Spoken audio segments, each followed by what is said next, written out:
Aujourd'hui, on va parler d'un sujet clé, comment l'IA peut transformer une maison de tradition tout en préservant son savoir-faire. Et j'ai la chance pour ça de recevoir aujourd'hui Paul Mehdi Mrabet, Head of IA ou AI? Comment on dit du coup? On dit IA. Comment vous résumeriez votre mission? Ma mission, c'est de résoudre les problèmes de nos métiers avec une super boîte à outils qui est l'intelligence artificielle et le digital. Et en quoi aujourd'hui l'IA peut-elle créer de la valeur tout au long de la chaîne? Chez Moitensi, on a la chance d'avoir une chaîne de valeur très étendue, de la vigne jusqu'à la distribution de nos produits. Et l'IA, c'est une boîte à outils incroyable, très large, qui nous permet d'améliorer la qualité de nos produits, d'améliorer nos rendements, d'améliorer notre distribution, d'améliorer nos stratégies de prix, d'améliorer notre marketing, d'améliorer la façon dont on atteint nos consommateurs, la façon dont on communique avec nos clients. Donc l'IA, c'est vraiment un moyen et pas une fin. Une chose qui me tient à cœur, c'est aussi transformer les fonctions support qu'on oublie souvent, les fonctions finance, les fonctions HR, l'informatique. Vous m'aviez parlé de comment l'IA pouvait aider aujourd'hui à suivre par exemple la pourriture sur le raisin ou des choses comme ça. J'avais trouvé ça hyper intéressant. Est-ce que vous pouvez nous en dire plus?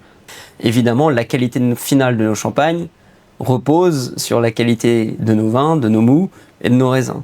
On a un enjeu au moment du pressurage de nos raisins de mettre ensemble des lots de raisins de qualité homogène pour avoir un mou de qualité homogène et ne pas dégrader des super raisins avec des raisins de qualité plus moyenne.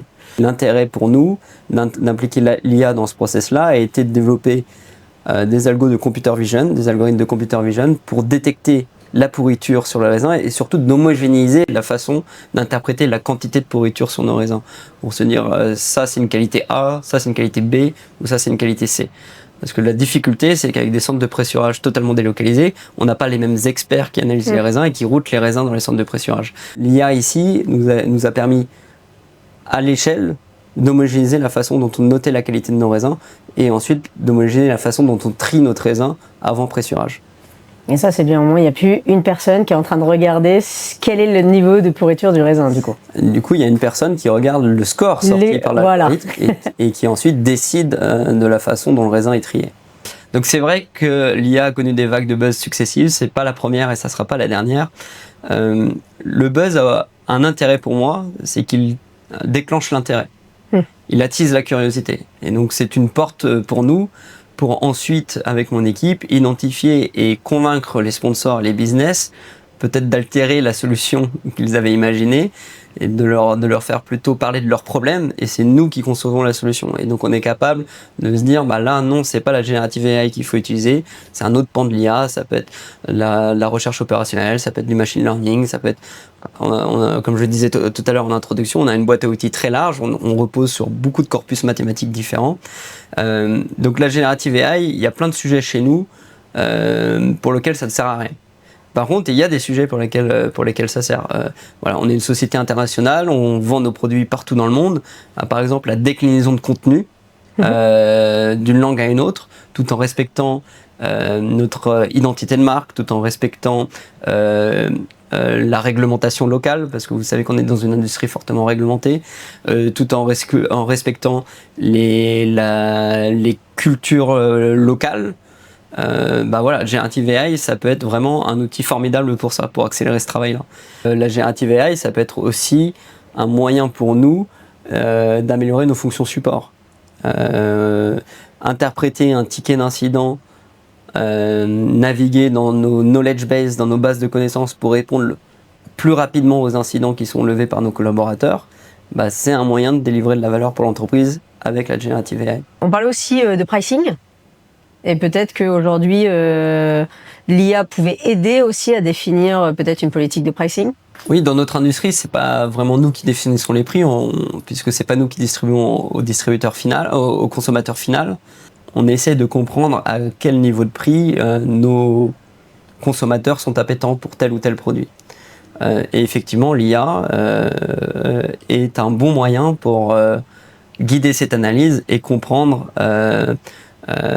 l'élasticité des prix de nos produits. C'est-à-dire si j'augmente de 1 euro le prix de mon produit, quel va être son impact sur le volume. Donc effectivement, et là encore, il y a différentes approches. On peut faire du double email, on peut utiliser aller piocher dans l'économétrie pour faire ce genre de choses. Et c'est le rôle de mon équipe que d'explorer les différentes façons de faire et de promouvoir la meilleure. Aujourd'hui, dans votre boîte à outils, il y a quoi exactement, ou quel bloc, quelle brique on pourrait ressortir? Toute cette boîte à outils, elle est très technocentrée. Ceux qui la maîtrisent, c'est les gens de mon équipe, c'est l'IT. Et donc, on a décidé de leur vulgariser tout ça par l'exemple. Et donc, on a créé un produit qui s'appelle l'AI Catalogue. Et notre idée, elle était assez simple, c'est de prendre notre chaîne de valeur, l'ensemble de nos outils, et de faire une démo dans chacune des cases de cette matrice que je viens de vous décrire. Et ensuite, on va pitcher nos métiers grâce à ça. Et donc, ils comprennent instantanément par l'exemple, basé sur des vraies données, basé sur des vrais use cases de Moitency, ce qu'on peut faire avec l'IA. Et ensuite, ça déclenche tout de suite des envies de projet, ça déclenche tout de suite ce que tout le monde, c'est pas exactement ce dont j'ai besoin, mais ce qu'on pourrait faire ci et ce qu'on pourrait faire ça. Et ils arrivent très rapidement à translater de ce que l'on leur présente à une de leurs vraies problématiques. Et l'AI Catalogue, c'est vraiment un composant cœur pour un peu démystifier tous ces outils un peu complexes dont on vient de parler. Je me posais la question comme ça, alors vous le savez, moi je viens pas de la tech, donc il y a beaucoup de choses qui m'interrogent à chaque fois, et je me dis quelle décision, en tout cas quel choix, à quel moment on se dit est-ce qu'on a besoin d'IA ou pas? Est-ce qu'on fait de l'IA juste parce que c'est la mode et qu'on a envie de faire de l'IA, ou est-ce que c'est vraiment un besoin? La question que j'aime beaucoup me poser, c'est quel est le mandat dans cette série d'actions et de décisions qu'on donne à l'humain, au collaborateur, et quel est le mandat qu'on donne au système. Il y a des systèmes bateaux, niveau 0, un peu machine à écrire. Le collaborateur réfléchit en dehors des systèmes et utilise le système pour consigner sa décision et transmettre sa décision à quelqu'un. Il y a des systèmes qui commencent à afficher de la donnée pour soutenir le collaborateur dans sa prise de décision. Donc on a des systèmes qui présentent de la donnée, des graphiques, qui regardent en arrière, voilà le mois dernier ce qu'on a fait, voilà ce qu'on a fait l'année dernière à la même période, etc. Et puis on peut augmenter le mandat du système dans ce process-là et dire au lieu de regarder et d'afficher des données du passé, je peux afficher des tendances et des prévisions du futur qui va peut-être aider et augmenter le collaborateur pour prendre de meilleures décisions, des décisions data-driven. On peut encore aller plus loin dans certains cas et se dire peut-être que le système peut faire une prescription, peut faire une proposition et le collaborateur l'amende ou la valide ou la rejette en bloc. Et on peut aller dans certains cas jusqu'à l'automatisation. Il ne faut pas penser que le but ultime est l'optimisation à chaque fois. Parce que déjà l'optimisation c'est cher, qu'on peut le faire que dans des systèmes très cadrés, qui bougent peu, etc. etc. Et donc, grâce à cette matrice, est-ce qu'on va aller jusqu'à la prévision, la prescription, est-ce qu'on va aller jusqu'à l'automatisation? Et après, on définit le chemin. Okay. Et après, et évidemment, on est vraiment guidé par la valeur. C'est-à-dire que le coût pour aller jusqu'à l'automatisation n'est pas le même que pour aller jusqu'à la prescription. Et qu'il n'est pas le même pour aller jusqu'à la partie data-driven où je présente juste des données. Et du coup, il y a un aspect très héroïste de notre pratique parce que nos moyens sont limités. Voilà, j'ai pas une équipe infinie, j'ai pas un budget infini.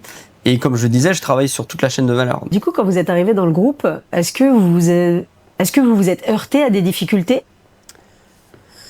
Notamment vis-à-vis de maisons qui ont des savoir-faire ancestraux et sur lesquelles vous arrivez avec de l'IA et de la techno, quoi. On a des éléments dans notre culture qui font aussi notre force, qui sont la tradition, le savoir-faire, etc. Et qui, du coup, contribuent à cette résistance au changement. Déjà, je pense que l'AI Catalogue, dont j'ai parlé tout à l'heure, était un formidable outil pour leur montrer qu'on pouvait venir augmenter les collaborateurs et du coup renforcer cette obsession de la qualité qui existe déjà dans nos maisons. Et le deuxième élément, c'est justement de savoir reconnaître les forces de notre entreprise, les forces de nos maisons, et de se dire que ça ne sert à rien de révolutionner les endroits où on est déjà fort. Moi, mon job, si j'avais dû répondre différemment à la première question que vous m'avez posée, quel est mon job? Moi, mon job, c'est de dénicher les endroits où les gens ont des problèmes, de régler ces problèmes-là. Et donc, les endroits où on est fort, c'est pas des problèmes. Donc, pour le moment, et je pense qu'on le fera jamais, on ne met pas d'IA pour faire de l'assemblage d'eau de vie pour ensuite faire des spiritueux. On a des master blenders pour ça, on a des maîtres assembleurs pour ça. Et c'est nos forces. Tout comme j'imagine que dans certaines maisons de parfum, on ne va pas remplacer les nez par des algorithmes. L'IA ne peut pas être bonne partout. Je peux donner un exemple. Avant, dans ma vie, j'ai beaucoup travaillé dans le transport international.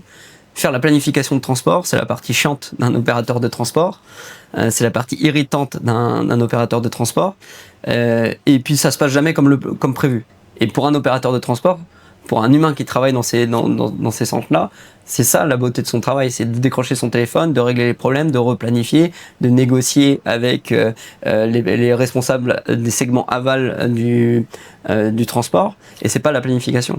Et donc, on met de l'IA pour la planification et pour le reste, on repose sur les forces de l'humain. Parce qu'aujourd'hui, une IA va jamais appeler un docker pour lui dire est-ce que tu peux me dépanner d'un problème, j'ai perdu un conteneur, il y a un moteur d'avion dedans qui vaut des millions, est-ce que tu peux aller regarder par la fenêtre de ton bureau et me dire si tu le vois? Ça c'est sûr que là, c'est un peu compliqué. Voilà. Peut-être un jour. Hein. Je sais pas. On a vraiment cette impression que l'IA, c'est quasi que ChatGPT ou quasi effectivement que de l'IA générative, alors qu'il y a beaucoup de use cases, il y a beaucoup de cas où on en a besoin. Notamment effectivement en data, où j'ai l'impression en tout cas qu'on voit un peu moins souvent cette partie-là de l'IA. En tout cas, ce que ça peut nous apporter, quoi. Bah, c'est la partie qui fait moins le buzz, c'est sûr. C'est moins glamour. C'est moins glamour, c'est moins... c'est moins des PR stunts ou des PR machines, on ne voit pas à Vivatech par exemple, mais c'est tout aussi utile et c'est peut-être même là où il y a le plus de valeur à aller chercher. Enfin, ça dépend des fonctionnements des boîtes, ça dépend des boîtes, mais pour une boîte comme nous, avoir la bonne bouteille au bon endroit au bon moment, c'est critique parce que sinon soit on se crée du surstock, soit on se crée des sous-stocks, des ruptures de stock et on loupe des ventes. Le verre, c'est fragile, c'est compliqué à transporter. Et puis on est dans des appellations d'origine, et donc on peut pas produire du champagne là où on va le vendre. On produit du champagne en Champagne et on produit du cognac à Cognac. Et donc si on veut le vendre en Chine, on doit l'envoyer en Chine. On peut pas le produire en Chine. Et donc c'est des sujets où nos coûts sont faramineux. Et la moindre petite optimisation peut générer un revenu exceptionnel. Du coup, aujourd'hui, vous êtes responsable de l'intelligence artificielle. Est-ce que ça comprend dans votre service tout le service IT, où vous travaillez avec eux, ou ils sont intégrés dans votre service? L'IA et la data chez Motency, c'est un département de l'IT. Okay. Donc, on est à l'IT. Notre IT est en concurrence avec des agences, avec des éditeurs qui viennent directement démarcher nos métiers pour leur expliquer qu'ils ont déjà la feature on the shelf et qu'il faut acheter leur solution et pas développer en interne. Et du coup, une des offres de service de mon équipe, c'est d'assister nos métiers dans cette décision make or buy. Ok. Mon équipe n'a pas vocation à redévelopper des choses qui existent sur le marché et qui fonctionnent très bien. Nous, on développe, on décide de développer des solutions où on sait que sur le marché, personne ne pourra faire mieux que nous. L'IA catalogue, le catalogue d'IA dont je parlais tout à l'heure, qui permettait de promouvoir des projets, d'identifier des opportunités, de donner des pierres à casser au business pour qu'ils se rendent compte du champ des possibles, c'était aussi un moyen de démontrer que l'IT s'était doté d'une nouvelle compétence, d'une nouvelle capacité, et qu'on n'était pas dans l'over-promise et l'under-deliver. Notre AI catalogue, il tourne en production. C'est-à-dire que ce sont des démos, mais ce sont des démos au sens qu'elles ne sont pas utilisées par le business au quotidien. Par contre, d'un point de vue IT, ça tourne en production. Ça veut dire que ça respecte nos contraintes de cybersécurité, ça veut dire que ça respecte l'ensemble des pratiques recommandées par l'ensemble des design authorities de l'IT, etc. Et c'est d'ailleurs un point qu'on met en avant parce que c'est un facteur différenciant par rapport à ce que peut vendre un tiers à Moitency. C'est quelque chose qui est un peu hors sol et qui, quand on l'utilise dans le cadre d'un POC, fonctionne très bien. Et quand on veut l'industrialiser et l'intégrer dans nos systèmes, c'est plus compliqué. C'est beaucoup plus compliqué, il y a un gap.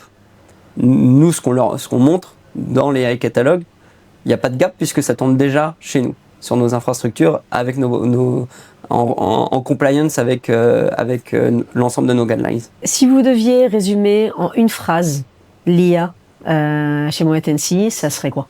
Moi, j'ai une idée longue comme le bras de projets qui peuvent venir supprimer des irritants pour nos métiers, qui peut venir augmenter nos métiers. Et donc, je pense vraiment que ce n'est que le début d'une longue histoire. Qu'est-ce que vous pourriez dire à toutes les boîtes qui n'osent pas sauter le pas de l'IA, qui ont peur de basculer?